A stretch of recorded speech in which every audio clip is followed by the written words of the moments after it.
Hey guys, OG Albina here, bringing you guys my IBL Season 6, I believe it is Week 5 battle, because we're 3-1 right now, and then, yeah, the Week 5 battle against Kohanks and his Reno Raikou, I believe it is. Big game. We're on a pretty big win streak right now, going up to 3 games right now, but I believe our opponent is 2, so hopefully we can continue our streak and hopefully end his and push forward on the season with a big 4-1 record, which looks a lot nicer than 3-2 in all honesty. But yeah, with that being said, let's just jump right into the team builder. Battle will obviously go up tomorrow. Hopefully pretty early in the morning. I think the team builder is going up a little late today, so I do apologize for that. But life came up and stuff like that. But yeah. Our team, if you did forget, consists of the Mew, Komodo, Zemus, Greninja, Jolteon, Rabombi, Archeops, Zemus, Mega Scizor, Mamoswine, Serena, Porygon Z, Cofagrigus, while our opponent's team consists of the Tornadus T with Zemus, Necrozma, Rotom Heat, Muckalola, Slurpuff, Mamoswine, Garchomp, Mega, Terrakion, Milotic, Fortress, and Dusknoir with Zemus. So right off the bat, biggest threat to me, Tornadus. Flying Spam versus my team is amazing. My resist is a freaking Archeops. That's my resist to flying type stab and bird spam and stuff like that. So I definitely expect Tornadus to come them on. Kind of rips me apart. Necrozma is very scary as well because my dark type isn't a very bulky dark type, so if he hits me with one coverage move or if he's potentially cold burst or something like that, he can knock out our one check to that. Good thing, I am glad it's not Z. Z is a little bit more scary, but like offensively, but like a bulky Calm Mindset definitely makes sense in this matchup to me. Like Calm Mind, Morning Sun, Photon Geyser, Signal Beam or something like that hits a good majority of my team pretty hard. Or even Heat Wave if he, feels like he can get rid of the Scizor, because we do have our, if he feels like he can get rid of the Greninja, or, put it in range of like a +1 or +2 Heat Wave, that definitely works as well.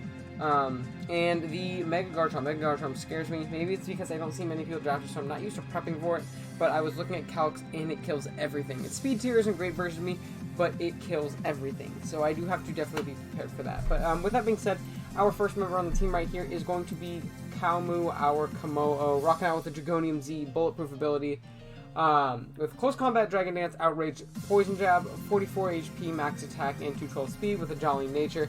Now this is going to be our main win con this week. Dragon Z is to bust through checks on his team, such as the Necrozma, the Muckalola, the Tornti if we really need it, and we don't want to lock into Outrage, or the Milotic if it's a little bit weakened or something like that. That's going to be our main way of just kind of like running and busting through his team. Close Combat and Poison Jab hit everything else. Poison Jab is literally just so I'm not walled by the freaking Slurpuff right there. That definitely wouldn't be great. It doesn't really, it's not a really great defensive check, but if we bring just dual stabs, then we obviously can't really beat it, and it can kind of just kill us with a fairy move. So that's something we have to keep in mind. But yeah, that's going to be our Komodo. We have enough speed for Necrozma, rest in attack, max attack, and then rest in HP. Next up, we have our Mega Scizor, which kind of serves as a secondary win con, Bullet Punch, U-Turn, Roost, Swords Dance, max HP, 12 attack, 36 defense, 140 speed defense, 68 speed with an Adamant Nature. Now, the EV's all over the place in this one, but I do have the reasons for all of them, thank goodness. 12 attack Adamant allows us to Oko a Slurpuff after a Belly Drum, and it eats its Citrus. So it would get back up to 76%, I believe, is what it would be, or 75 or something like that. And I believe we do 76 min with an Adamant 12 attack Bullet Punch, which is great, because this is going to be my main deterrent if he does elect to bring that. I don't expect it to come, literally just because we have a Mega Scizor, and we come in and we click Bullet Punch and then it dies. Pretty much always, which is, super nice, but, it's just something I would rather have prepped, just in case he thinks he can get rid of Scizor easy, and we at least have that option in the back. The speed is for no speed Milo, and then a tiny bit more in case he throws like 8 speed into his Milo. We will outspeed that even. With our 104 speed right here, I think Milo hits base 180, base 81, not 181. That'd be pretty insane. And then we have max HP and 36 speed F to Oko avoid a 2-hit KO from Jolly Terrakion. I'm all over myself words right now, man. It avoids the 2-hit KO from Jolly Terrakion. If he's not a boosting item, we can avoid that always, and then revenge him with a Bullet Punch or roost off the damage potentially, which is, obviously great. And then we just do the rest in Spadef just to take special hits better and stuff like that.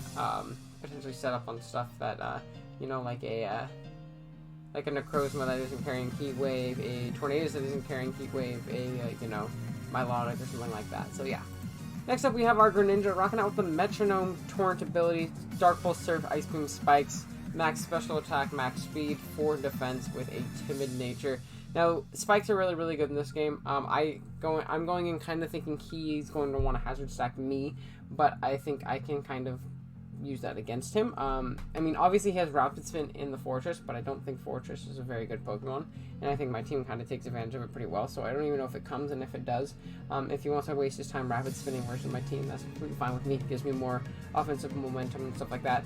Metronome plus Dark Pulse and Surf allows me to kind of potentially beat down his checks to this in the Milotic and the Muckalola. You know, Muck would obviously be, you know, spamming Surf, and then Milotic would be spamming Dark Pulse, potentially getting some flinches, and then doing more and more damage each time with the Metronome. Up to 5 hits, I think we're, like, you know, potentially 2 at KOing even a Spadef Milotic. I don't remember the calc off the top of my head, but yeah.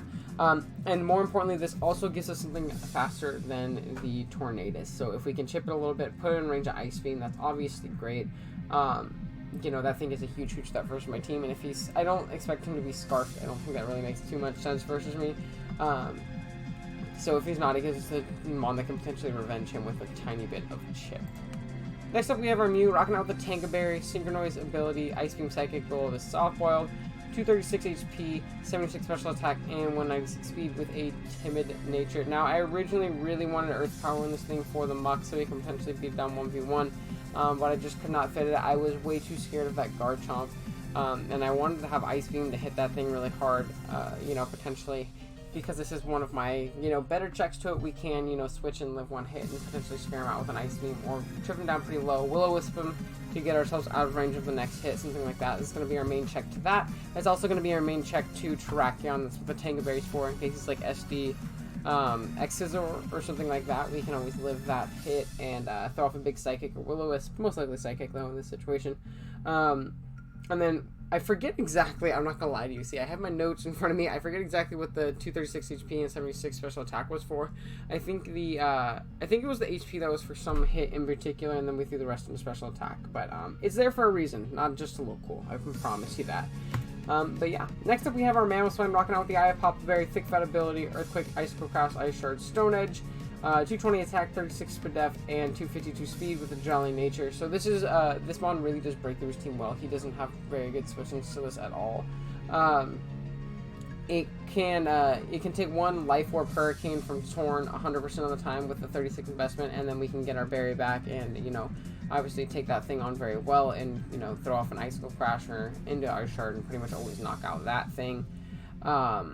And yeah, it just hits his team really hard with Dual Step. He has Rotom Heat to check it potentially, but if he wants to check it, he's going to have to be a very, very defensive set, so I expect we'll probably outspeed him. And then we can throw off a big Stone Edge if he's a little bit chipped and, you know, potentially knock him out from there. But yeah, that's going to be Mamoswine. And then lastly, we have our Smart Bird, the Archeops, coming back this week with the Eye of Pop Berry, Defeatist ability, Stealth Rock, Hidden Power Ice, Heat Wave, and Stone Edge, 16 attack, 212 special attack, 36 Spadef, and 244 speed with a hasty nature. So yes, we are bringing special Archeops this week. I figured it matched up the best versus his team Heat Wave for his Hazard Center being the Fortress, Hidden Power Ice for the Garchomp. I don't want to be a free switch into Garchomp like ever, and we do a huge chunk with Hidden Power Ice because our special attack is still 112, so like base 112. So we do hit things very, very hard from the special side, and then we could still go Stone Edge mixed and hit the Torn very, very hard. Even if we weren't super invested, I believe we pretty much always knock it out unless it's a super bulky set. So I figured that would be for the best. The 36 Spadef on this guy is to never be 2 at KO by regular Hurricane. So not Life Orb or anything like that, but regular Hurricane, we always, you know, can live and get our berry back up. I wish I could fit Roost on this set, but unfortunately I couldn't. That's what the Eye Pop Berry is there for. So hopefully we can get put into Eye Pop range from Hurricanes and then get our health back there and get out of Defeatist. But again, the main point of this guy is to get those Stealth Rocks, maybe check the Torn once or twice. And yeah, we will go from there. Also, speed is for Terrakion, obviously. And yeah, so that is going to be our team for this week of the IBL. If you guys did enjoy the builder, be sure to like, subscribe, all that stuff. Just so you can get your battle as it goes up tomorrow against Kohanks and his Reno Raikou. But yeah, thank you guys so much for watching. I'll catch you guys later.